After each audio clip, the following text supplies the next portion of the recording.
It's the last class period before break. I'm sure we are all feeling a little bit fried. So we'll just do what we can with this, okay? We'll do what we can with Foe for today. So all right, let's just start as we often do, right? How'd this go for you? What do you think? It was sometimes it got too meta. Okay, what do you mean by too meta? It was like kind of thinking like Susan and Friday. Like she was kind of, well, she is repulsed by him. He has no tongue. Yeah. And she essentially brought him off the island, and now she's living with him. But then it's like, isn't now Friday's her slave now because she's teaching him to do all these things that.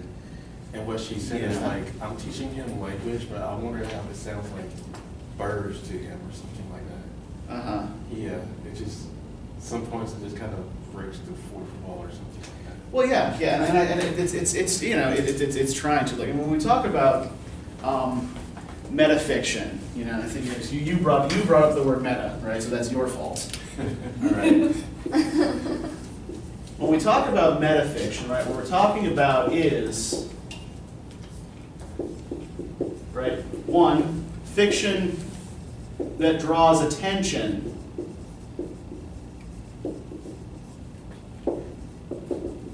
to its own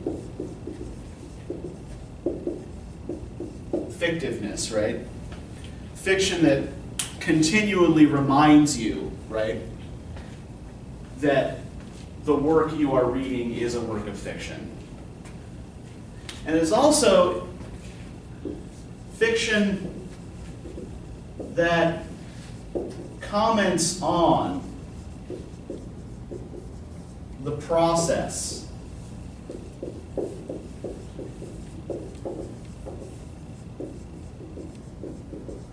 of writing fiction.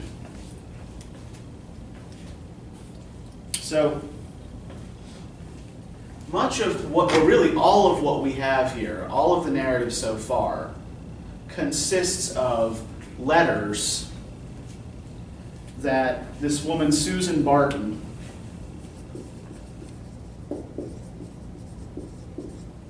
briefly a castaway on a deserted island with one Robinson Crusoe, and Crusoe's servant, friend, companion, slave, not quite clear what, Friday.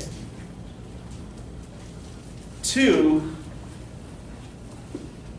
one Daniel Defoe,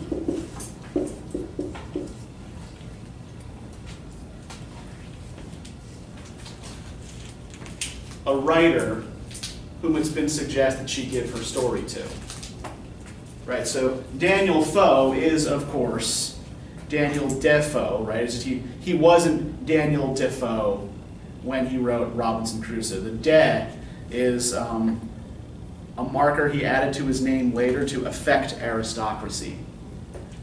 The way British naming conventions work, if you have a De in front of your last name, it indicates nobility, at least minor nobility, right? Like, for example, I knew a guy when I studied in Glasgow whose name was Sam De Smith. Yeah. Good guy, archaeology student, yeah. Decent dude overall. But yeah, so what Susan is trying to do, right,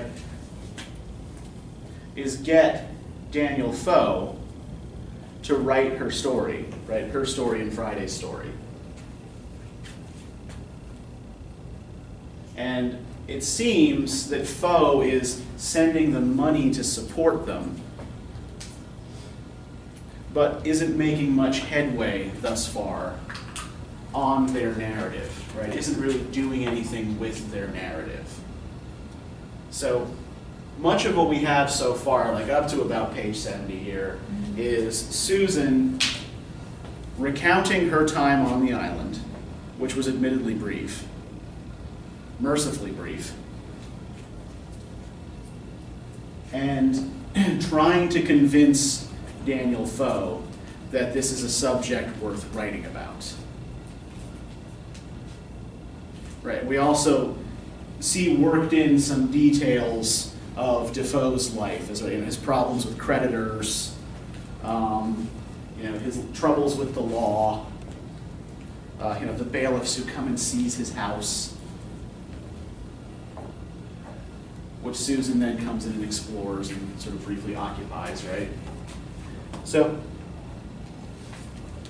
what did you make of Susan's island narrative? What did you think of her island narrative when we compare it to the original novel to which this is responding? She's not very impressed with what he's done. Okay. Has Crusoe actually done as much with the island in Susan's narrative as he did in Defoe's narrative?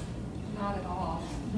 I mean, what has he been spending most of his time doing? What has he been building? Terraces. He's been building these terraces, right? He's got nothing to plant in them.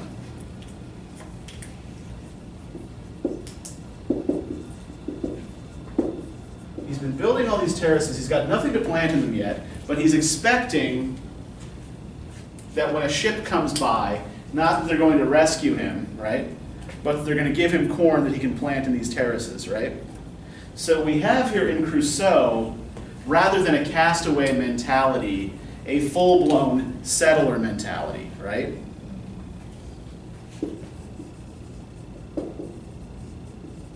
Not a castaway, a settler, or a colonist.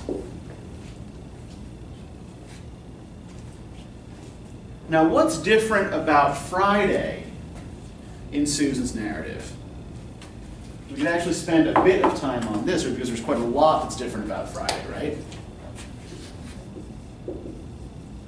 We find out that he doesn't have a tongue. I don't remember that from. Yeah, he certainly had a tongue and could speak in Defoe's novel. Is that right? symbolic of something? Oh, yes. Oh, yeah, I was confused. I was like, does he really not have a tongue, or does Yeah. Susan just not understand what he's saying? Yeah, or Well, let's. Yeah, we can actually. I think we can go to the passage here, right? In which she learns this. It's on like 20 or something like that. Yeah, it's early.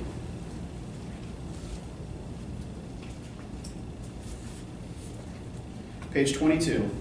Right. Crusoe motioned Friday nearer. "Open your mouth," he told him, and opened his own. Friday opened his mouth. "Look," said Crusoe. I looked, but saw nothing in the dark, save the glint of teeth white as ivory. We hear echoes of Conrad in here as well, right? The sort of the white within black, black within white. "La, la, la," said Crusoe, and motioned Friday to repeat. "Ha, ha, ha," said Friday from the back of his throat. "He has no tongue," said Crusoe. Gripping Friday by the hair, he brought his face close to mine. "Do you see?" he said. "It is too dark," said I. "La, la, la," said Crusoe. "Ha, ha, ha," said Friday. I drew away, and Crusoe released Friday's hair. "He has no tongue," he said. "That is why he does not speak. They cut out his tongue." I stared in amazement. Who cut out his tongue? The slavers. The slavers cut out his tongue and sold him into slavery? The slave hunters of Africa? But surely he was a mere child when they took him. Why would they cut out a child's tongue? Crusoe gazed steadily back at me. Though I cannot now swear to it, I believe he was smiling. "Perhaps the slavers, who are Moors, hold the tongue to be a delicacy," he said. Or perhaps they grew weary of listening to Friday's wails of grief that went on day and night. Perhaps they wanted to prevent him from ever telling his story, who he was, where his home lay, how it came about that he was taken. Perhaps they cut out the tongue of every cannibal they took as a punishment. How will we ever know the truth? "It is a terrible story," I said. A silence fell. Friday took up our utensils and retired into the darkness. Where is the justice in it? First a slave and now a castaway too, robbed of his childhood and consigned to a life of silence. Was Providence sleeping? So the story that's told here is that Friday has been robbed of his tongue by slavers, right?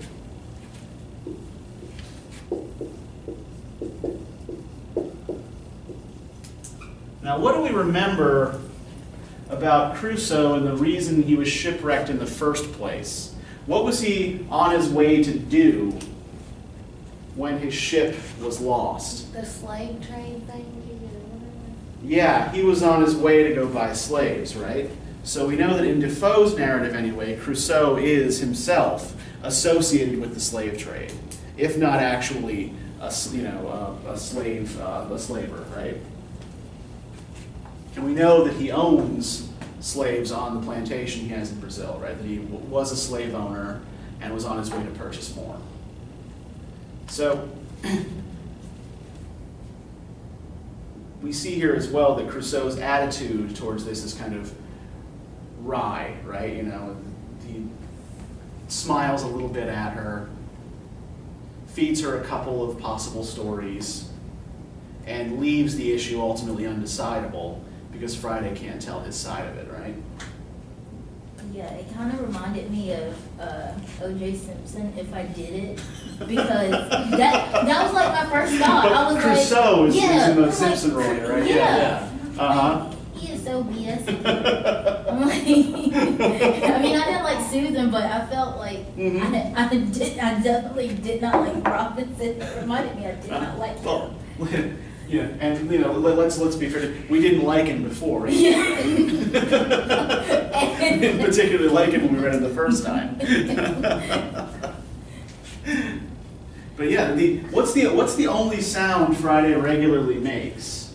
He sings. Yeah, he hums, right? Hums, yeah. Yeah, he hums, and he has this wooden flute that he plays the same 6-note tune on over and over and over again, right?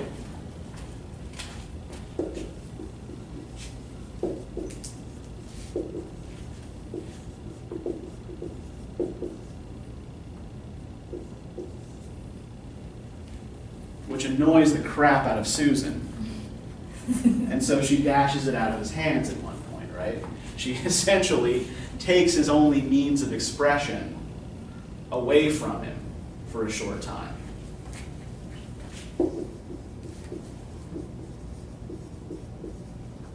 Right? When Friday makes his noises, when Friday makes his sounds, it upsets her, it bothers her, it annoys her. I mean, what it kind of reminds me of a little bit is the way some white people of more conservative bent, if they are ever reminded of the existence of racial injustice, start getting pissed off at you and, you know, eschewing all personal responsibility for it. Well, it wasn't me. I didn't do it. Right? Things are better now. Things are different now. Everything's okay. Stop talking. Shut up. Right? The fact that Friday can only play this repetitive 6-note tune is a reminder that his ability to speak has been taken away, has been suppressed. And Susan is displaying a certain level of privilege there in taking that only means of expression away from him. Right? Stop that. You're bothering me. You're upsetting me. Knock it off. Right? She tends to avoid Friday, right? She stays away from Friday because he makes her uncomfortable. Now, how is apart from the tonguelessness, how else is Friday different from the way he's represented in Defoe's novel?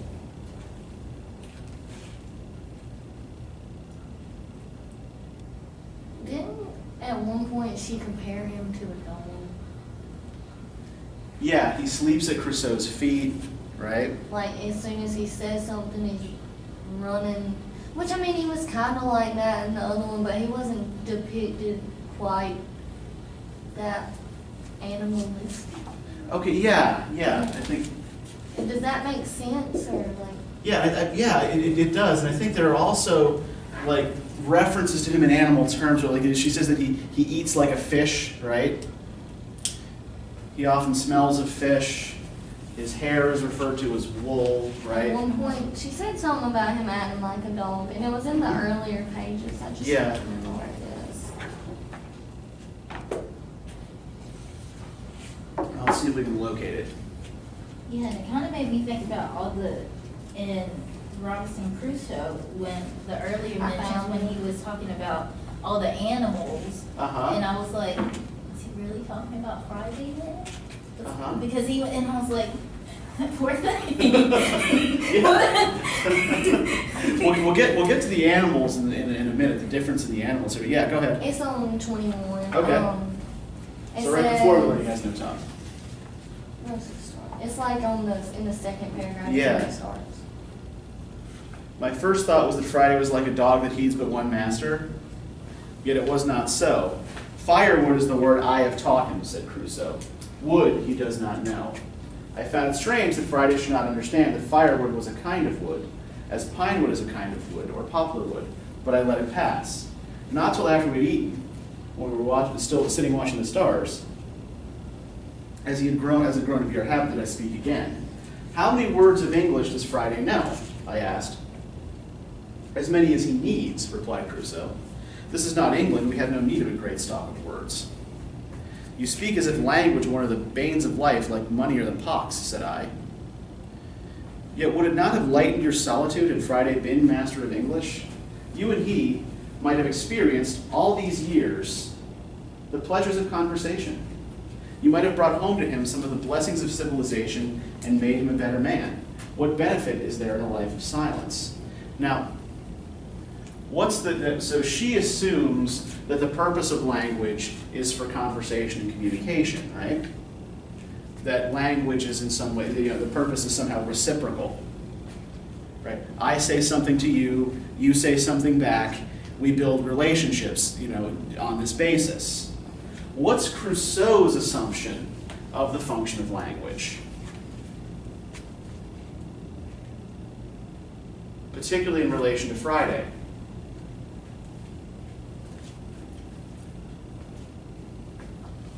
What kinds of words has he taught Friday? Firewood. Mm-hmm.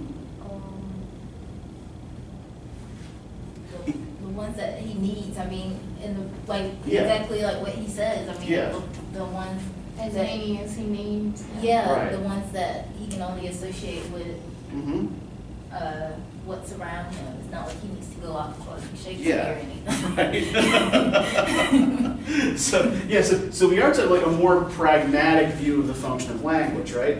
But we're also talking here about an extremely hierarchical view of the purpose of language, right? Crusoe has taught Friday the words he needs in order to obey Crusoe's commands, right? Firewood means not just firewood, right? It means not the object, right? But go get me firewood, right? Fish means go catch me something to eat, right? So yes, and the only words Friday knows are commands. It's interesting that she comments on how how Crusoe should have taught him more Mhm. more words, and so that they can communicate more, and yet Yeah. she takes away the wooden flute for him when Yeah. he's trying to express himself Yeah, through that. in the way he knows how, right? Yeah, the only means left to him, really, apart from humming. Right. She's contradicting Yeah. herself throughout. Yeah, her words and her actions don't match up here, right? She speaks up for Friday with Crusoe. It's like, why have you not taught him to converse with you? But then when he tries to express himself in sound, yeah, she takes the flute away. So she has some of Crusoe's mentality in her, whether she likes it or not, whether she realizes it or not. And in fact, she has sex with Crusoe, right? She unites with the colonizers, and she hopes at one point that he will impregnate her and, thus, leave some kind of seed of himself in this island. And in case we never leave this island, right? If I have Crusoe's baby, then at least I will not be left alone with Friday, who scares me. Is there a reason why she's so concerned with him leaving something behind, like a journal? Is there some kind of reason for that, or? Well, I think part of it is that in Defoe's novel, he journals his time on the island obsessively, Yeah. right? Right. So that's one thing that's a big change in the character as Coetzee presents him to us, is that he doesn't care about leaving a record behind of his own existence, right? What does he care about leaving behind? His terraces? The goddamn terraces, right? Yes. These terraces, right, that he's built for some future farming operation on an otherwise relatively barren island that, you know, no one else has come to visit in 15 years. Still can't get over them damn buildings. Yeah. Yeah. I mean, they were obviously bigger in his mind, but he still wants them there. They have to be there. Yeah, I mean, you know, these are important in Defoe's novel as well, right? But they take on an outsized importance here because of their obvious uselessness, right? The obvious pointlessness of building these terraces, right? So he's spent 15 years engaged in a completely useless activity that he still regards as laying the groundwork for some larger settlement, right? Leaving something behind. And what she wants him to leave behind is a linguistic artifact, right? She wants him to leave something behind in words. He's resistant to that. He wants to actually alter the form of the landscape. One other big difference in Friday, though, before we move on from him, from Crusoe's novel. Ethnically speaking, what was Friday in Crusoe's novel?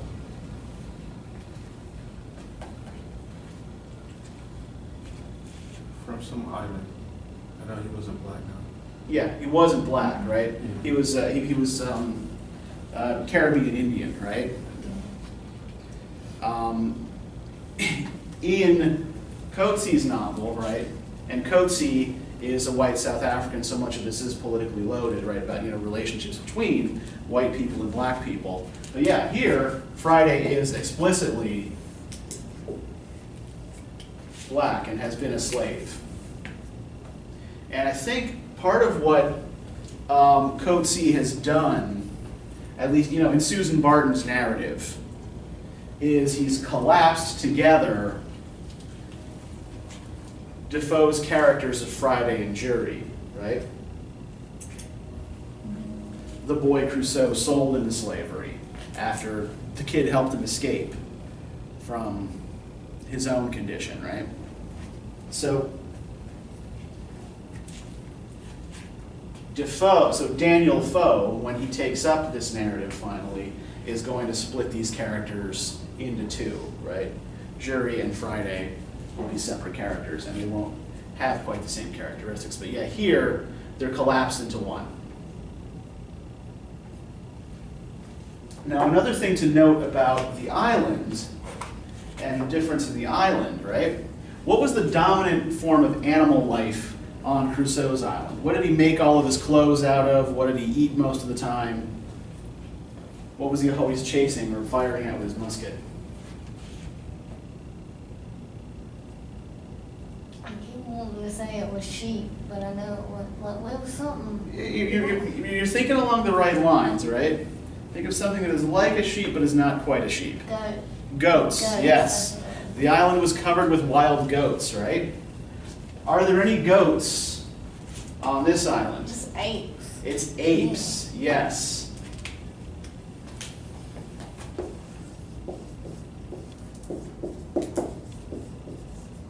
Right? He makes his clothes out of ape skin, right?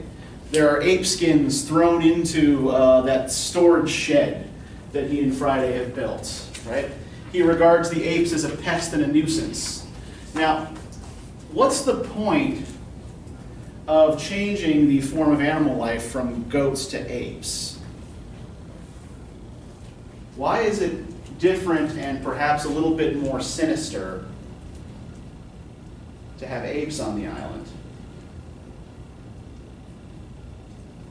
that Crusoe is always killing for their skins? You don't really eat apes. Yeah, you don't eat ape meat. I mean, I thought that was BS too, because I mean, I never saw Crusoe, I always saw Crusoe as kind of wimpy when we first read him. Anyway, but I mean, it's kind of representative of the slaves he always wanted to, in some ways, that he always wanted to not run off the island and make sure that they didn't. Yeah, the cannibals, right? Because for the most part, he's sitting around there killing kittens, and it's like, how the hell do you get from killing kittens and you know, goats to apes? And I'm like, and in the last part of the book, he had, I mean, the jury do the dirty work. So I mean, it's like, what the hell is this? He usually has other people do his fighting work. Right? And he fantasizes through so much of the book about killing the cannibals, just killing them all, right? Much like Kurtz at the end of his narrative in Heart of Darkness, right? So, those big capital letters, exterminate the brutes. But yeah, the goats and the cannibals, like Friday and Jury, have been collapsed into a single figure here. The apes, right? These are the pests that Crusoe contends with and kills, right?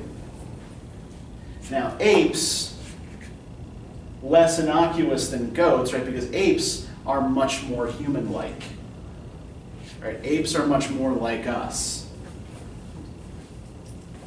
So,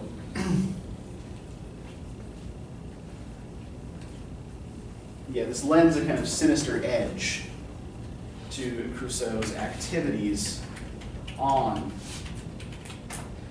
his happy or not so happy little island. Right, okay, so let's just sort of continue along these lines here. So we've talked a little bit here about Crusoe himself and how he's different.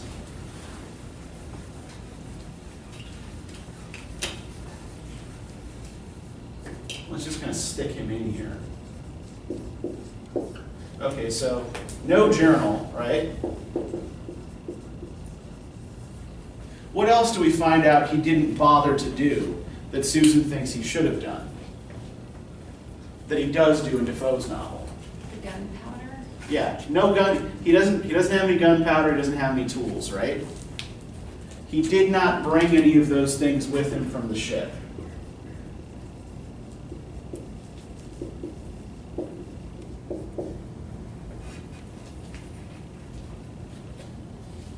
And indeed, he notes when Susan brings this up to him, it's like, how the hell was I supposed to get gunpowder out of a ship that's in the bottom of the ocean, right? The tools are going to be all rusted. The gunpowder was going to be wet, right? All of it was going to be useless. So yeah, he raises practical objections to some of her complaints, right? Did the ship sink in the actual novel? I can't remember. It takes on a lot of water, but it doesn't go all the way down, right? Okay. There are parts of the ship that remain dry that he can build a raft and go out to it, and he can still access. So that's how that kind of stuff was preserved. I didn't think about that until she said Yeah, and what she's doing in a lot of that, right, is pointing out problems that she sees in Crusoe's lifestyle and narrative that Defoe, when he writes the novel, is going to fix, right? It's like, aha, here I see a problem in the narrative I would like to construct. This is something I will need to revise. Okay, so she complains that Crusoe didn't keep a journal. All right, I'm going to have Crusoe keep a journal. She complains that Crusoe didn't bring gunpowder or tools onto the island with him. Okay, there's a lot more he can do on the island if he has these things. So, I'll make sure that he goes back to the ship and gets them. And I'm gonna change the animal on the island from apes, the killing of which might bother people, to goats, which are less human-like. So we can already, because we're already familiar with Robinson Crusoe, right? We can already see the ways in which the author is going to select and alter material taken from Susan's narrative, right? Now what this means, ultimately, now who's missing? Which character in this narrative is completely missing from Defoe's narrative? Susan. Yeah, there is no Susan Barton in Daniel Defoe's Robinson Crusoe, right? So what we're going to see is Susan silenced as well, not quite in the same way as Friday, right? But silenced nonetheless, right? So we have a woman and a black man both silenced. And the voice of the white man who does not value speech or writing or language, privileged in Defoe's novel, right? So this is something we'll engage with a little bit more next time, but it's good to just sort of have this out there and keep it in mind for it as a sort of goal for when we come back and continue to talk about this. Now, how else is Crusoe changed, altered by Coetzee? Crusoe himself. He doesn't keep a journal. He doesn't have the gunpowder. He doesn't have any tools. He was often sick with a fever. Yeah, although that is actually present in Defoe's novel, right? He goes through that period of fever, but does he have anyone to help him recover from the fever in Defoe? No, that was before Friday got there. Yeah. And also, he taught Friday words in Yeah. Robinson Crusoe more than just commands.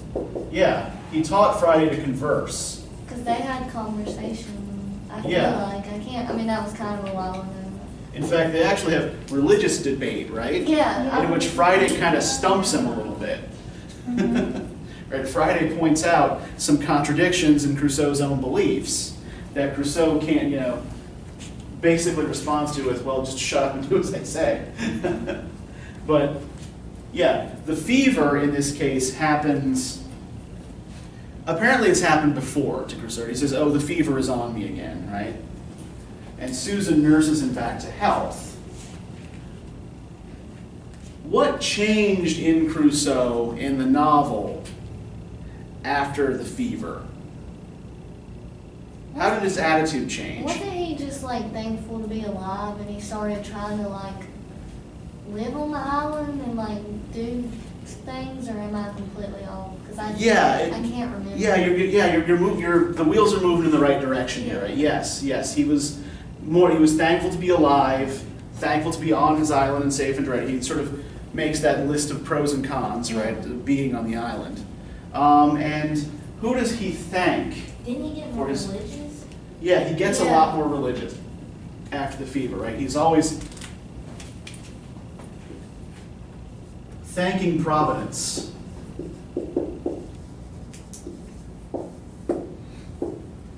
Right, Providence being this kind of deterministic power in Calvinist Protestant theology, right? Providence is divine will, right? And there's really nothing you can do against divine will, right? There's nothing you can do about it. What Providence needs to happen is going to happen. And if Providence decides to keep you alive, then it has some purpose in doing so. Right? So what's Crusoe's attitude towards Providence when questioned about it by Susan, sort of in that same scene in which they talk about the loss of Friday's tongue? You look on page 23. If Providence were to watch over all of us, said Crusoe, who would be left to pick the cotton and cut the sugar cane?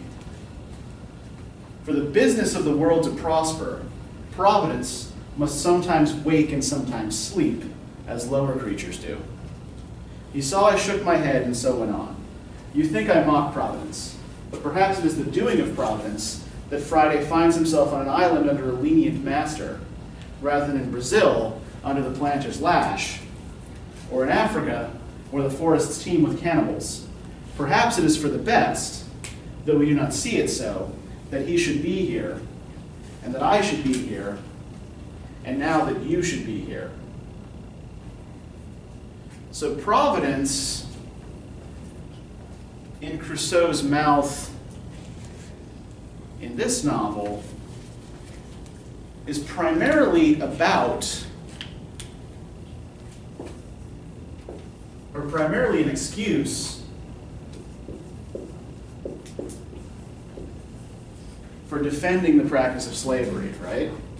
If Providence were to watch over everyone, who would pick the cotton and cut the sugar cane? Right? Who would do the labor that we assign to slaves? And perhaps Friday is better off with me than he would have been somewhere else, because I at least don't beat him. Although it's not entirely clear exactly who took Friday's tongue, right? Probably you. It's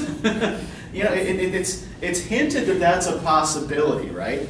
That it may very well have been Crusoe who took Friday's tongue, given his sort of one-way view of communication, right? Wouldn't be surprised.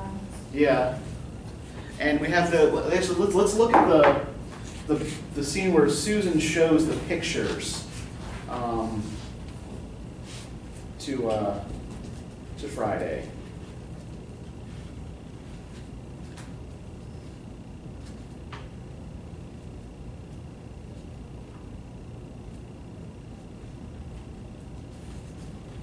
All right, if we look at page 68 or 67, right? There's the matter of Friday's tongue. On the island, I accepted that I should never know how Friday lost his tongue, as I accepted that I should never learn how the apes crossed the sea. But what we can accept in life, we cannot accept in history. To tell my story and be silent on Friday's tongue is no better than offering a book for sale with pages in it quietly left empty. Yet the only tongue that can tell Friday's secret is the tongue he has lost. So this morning I made two sketches. One showed the figure of a man clad in jerkin and drawers and a conical hat, with whiskers standing out in all directions and great cat eyes. Kneeling before him was the figure of a black man, naked save for drawers, holding his hands behind his back. The hands were tied, but that could not be seen. In his left hand, the whiskered figure gripped the living tongue of the other. In his right hand, he held up a knife. Of the second sketch, I will tell you in a moment. I took my sketches down to Friday in the garden. Consider these pictures, Friday, I said. Then tell me which is the truth. I held up the first. Master Crusoe, I said, pointing to the whiskered figure. Friday, I said, pointing to the kneeling figure. Knife, I said, pointing to the knife. Crusoe cut out Friday's tongue, I said, and I stuck out my own tongue and made motions of cutting it. Is that the truth, Friday? I pressed him, looking deep into his eyes. Master Crusoe cut out your tongue? Friday might not know the meaning of the word truth, I reasoned. Nevertheless, if my picture stirred some recollection of the truth, surely a cloud would pass over his gaze. For are the eyes not rightly called the mirrors of the soul? Yet even as I spoke, I began to doubt myself. For if Friday's gaze indeed became troubled, might that not be because I came striding out of the house, demanding that he look at pictures, something I had never done before? Might the picture itself not confuse him? For, examining it anew, I recognized with chagrin that it might also be taken to show Crusoe as a beneficent father putting a lump of fish into the mouth of Child Friday. And how did he understand my gesture of putting out my tongue at him? What if, among the cannibals of Africa, putting out the tongue has the same meaning as offering the lips has amongst us? Might you not then flush with shame when a woman puts out her tongue and you have no tongue with which to respond? So what this is pointing up here is the complete undecidability from a narrative standpoint of what happened to Friday. there is simply no way Susan can get this information out of him without somehow teaching him to write. Right? If he has no command of her language, he can't understand the questions that she's asking him. And because he cannot speak, even if he understands the words she says to him, he can't respond, right? She's trying to like look and sort of judge by the look on his face or whether he starts pointing at her. She's trying to judge by gestures, but gestures can deceive, right? Pictures can deceive. Even the picture, when she looks at it again, she suggests might not actually represent the scene that she intends to represent, right? She says, oh, on second thought, this actually kind of looks like Crusoe feeding Friday. Not necessarily cutting his tongue out. So the picture and my behavior might be confusing Friday. But she can't know. She can't judge by his reaction. So Friday needs to learn how to write his own story in order to tell it. Right? There's nothing else for it here. It can't be extracted from him by someone else. It can't be pulled out of him by Susan. He needs to figure out some way to tell it in his own way. And indeed, what's Susan trying to do with her own story? Is she intending to put her story out there herself? She wants someone else to write it for her. She wants someone else to write it for her, right? Yes, exactly. She's contacted this Daniel Defoe, who is giving them money to rent this house in Clock Lane, but whom we've not really caught a glimpse of yet. So, essentially, right, she's paying a man to tell her story, right? Or she's not paying, I mean, she's receiving money from a man in exchange for her story, right? So, Really, it's not even her story, it's Crusoe's story is what. well, it will be when Defoe writes it, right? The narrative that we get at the beginning of this is arguably the story of Susan Barton on Crusoes Island. But we know already when we open the first page of this, right, we learn about the Susan Barton person, that she is not present in the novel we've already read. She's not present in Defoe's novel. So we already know from page 1 that Defoe is going to write her out of the story. Defoe's not going to include her. And instead, any questioning of Crusoe that happens on the island is going to come from Friday, and is going to come from a much milder perspective, right? And the society that Crusoe will build on his island, right? Does Crusoe's kingdom include any women? Yeah, it's all male, right?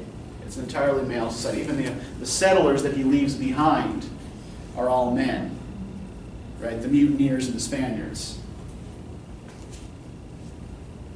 So, the two characters who have, really in a lot of ways, the most interesting stories to tell are a woman and a black man whose stories are suppressed, right? Whose ability to tell their stories is suppressed, is taken away from them by someone else. So I think it would help if we see Susan and Friday as analogous to each other in some sense. Or this certainly seems to be part of why they can't get away from each other. Right? As repulsed as she is by Friday on the island, she continues to cohabit with him when they get to London. She continues to live with Friday and to try to teach him various tasks, right? And like Crusoe taught him various commands. He's trying to teach him how to wash dishes and do laundry. So they're different tasks than he's used to, but she's still approaching him from that position, right? I'm going to tell you to do this thing, and you will do it. I will teach you this command word. And when you hear it, you'll go wash the dishes or fold the sheets or whatever, right? So, where was I going with this? Sorry, train of thought momentarily derailed. But we'll get back to it.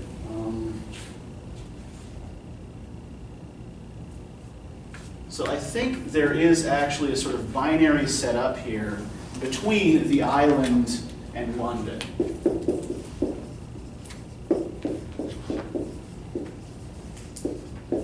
Why might she be more repulsed by Friday on the island than she is in London?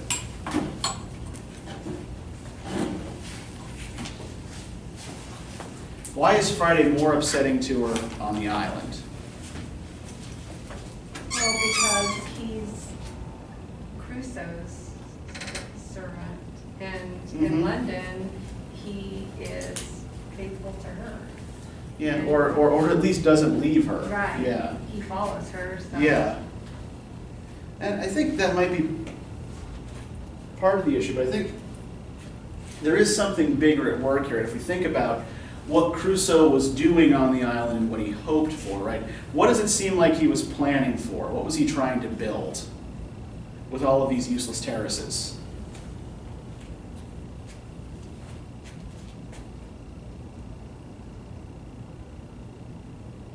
What was he hoping would happen? That seeds would come too. Yeah, that somebody was going to bring him seeds and he could plant corn, and basically that he could start a settlement, he could start a colony there, right? So the island is a colony, or is intended to be a colony, right? London is the metropolitan center.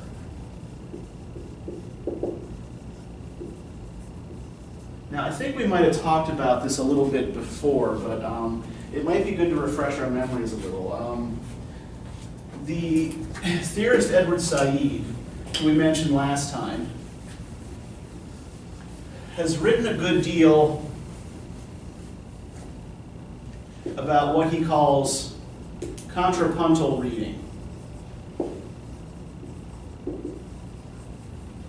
And what he means by this is sort of like reading classic 19th century British fiction that is actually set in Britain with the colonies out in the far-flung reaches of the empire in mind, right? Remembering that the wealth that these people enjoy, that many of the pleasures that they appreciate, things like sugar, for example, are produced far from England and often under terrible conditions. I mean, hell, tea doesn't grow in England, right?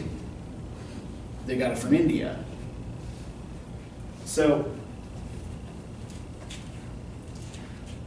in the metropolitan center, it's easy to forget all the work that happens out in the colonies that underwrites your prosperity, right? It's easy to forget all of that work that's happening on the fringes of the empire that lets you have nice things. Why can I have this lovely teak chest of drawers, right? Well, because somewhere in Central Africa, there's a bunch of lumber merchants essentially forcing the Africans to cut down trees for you, right? Teak doesn't grow in England. It's not a native tree.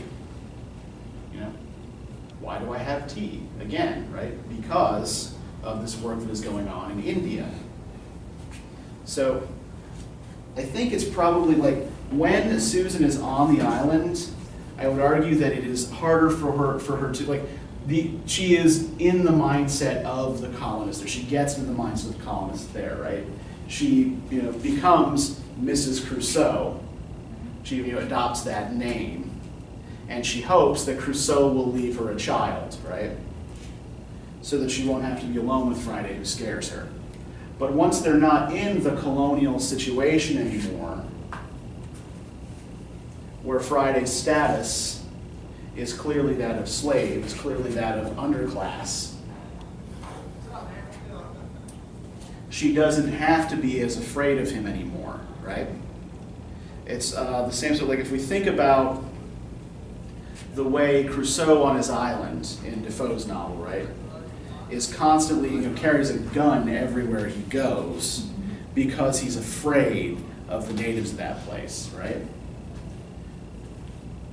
Does he continue doing that when he gets back to London?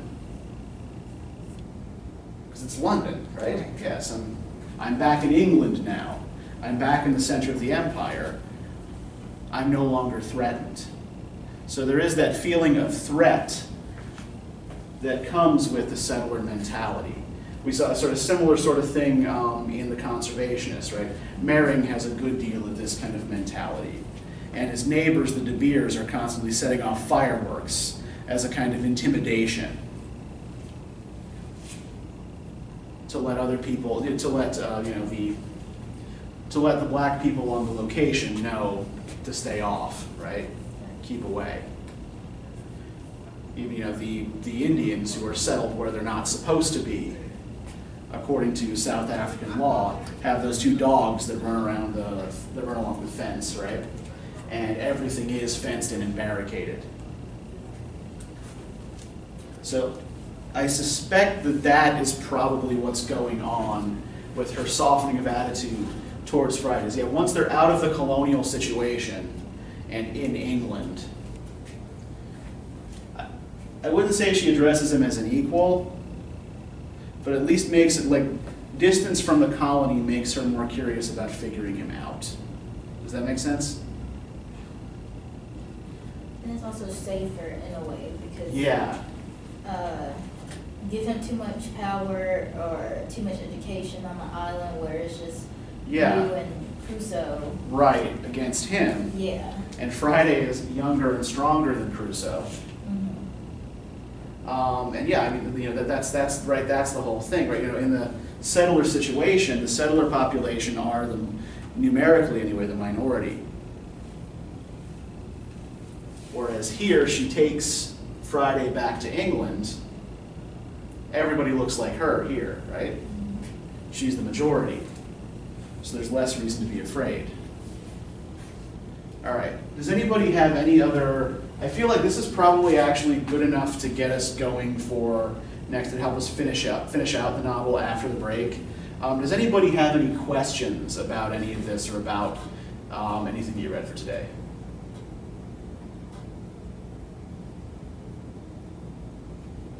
You would all probably like to just go and get about your break, right? I mean, if you guys are feeling as fried as I am, then I'm sure that is what you would like to do. All right, so let me give you some reading questions to keep you going. Over the week we'll be away, and we'll come back and finish this. Thank you, Lita.